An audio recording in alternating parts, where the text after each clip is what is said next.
దేవుని పరిశుద్ధ నామమునకు మహిమ కలుగునుగాక.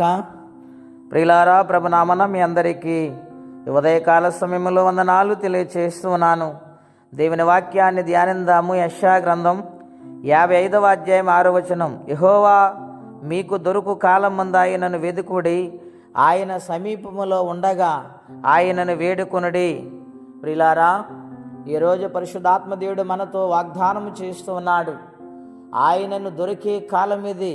అవును ప్రియులారా, ఆది కాండము నుండి ఆదాము నుండి మనం చూస్తే దేవుడు నిర్ణయించిన కాలము పూర్తవుతూ వచ్చింది.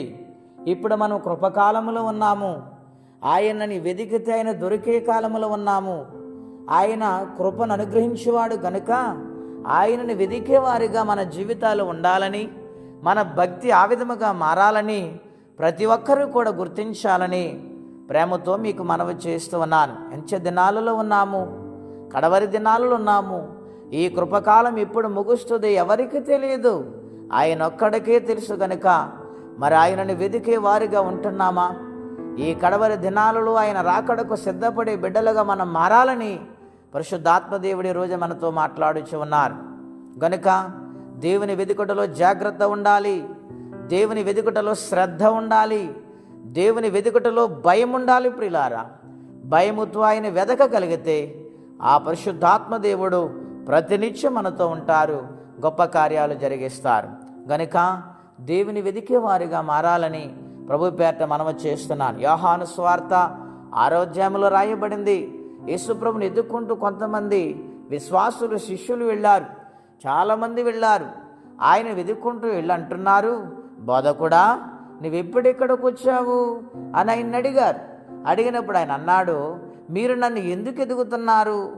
ఈ లోకములో ఉన్న స్వస్థతల కోసము, ఈ లోకములో ఉన్న ఐశ్వర్యము కోసము, ఈ లోకములో ఉన్న వాటి కోసం మీరు నన్ను ఎదుగుతున్నారు కానీ ఆత్మతో సత్యముతో నన్ను వెదకలేకపోతున్నారని దేవుడు వారిని హెచ్చరించినట్లుగా సువార్త పాఠ్యాంశంలో మనం చూస్తూ ఉన్నాం. గనుక స్వార్థపూరితమైన వెదుకులాట కాదండి, ఆత్మను రక్షించే వెదుకులాట మనము కలిగి ఉండాలని ప్రభు పేరట మీకు మనవి చేస్తూ ఉన్నాను. జాగ్రత్తగా వెదికినప్పుడు ఆయన దొరుకుతాడు, ఈ లోకములో ఉన్నతమైన స్థితినిస్తాడు, నిత్య రాజ్యానికి వారసులుగా ఆయన మారుస్తాడు. దేవుని వెదికి వారికి ఉండాలని ప్రభు పేరట మీకు మనవి చేస్తూ ఈ మాటలు నేను ముగిస్తూ ఉన్నాను. ప్రార్థన అండి. అత్యంత కృప కలిగిన దేవా, మహోన్నతమైన మీ నామము కొరకై వందనాలు.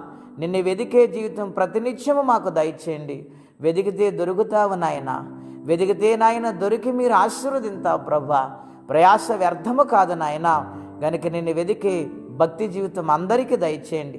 ఎవరే కష్టములు, బాధలు, ఇబ్బందులు ఉన్నారు వారికి సహాయం పంపించమని, ఈ దినము దీవెనకరంగా మార్చమని యేసుక్రీస్తు వారి పుణ్యనామములో ప్రార్థించి స్తుతించి వేడుచున్నాము తండ్రి. ఆమేన్. దేవుడి నిండారుగా మనలను దీవించునుగాక. ఆమేన్.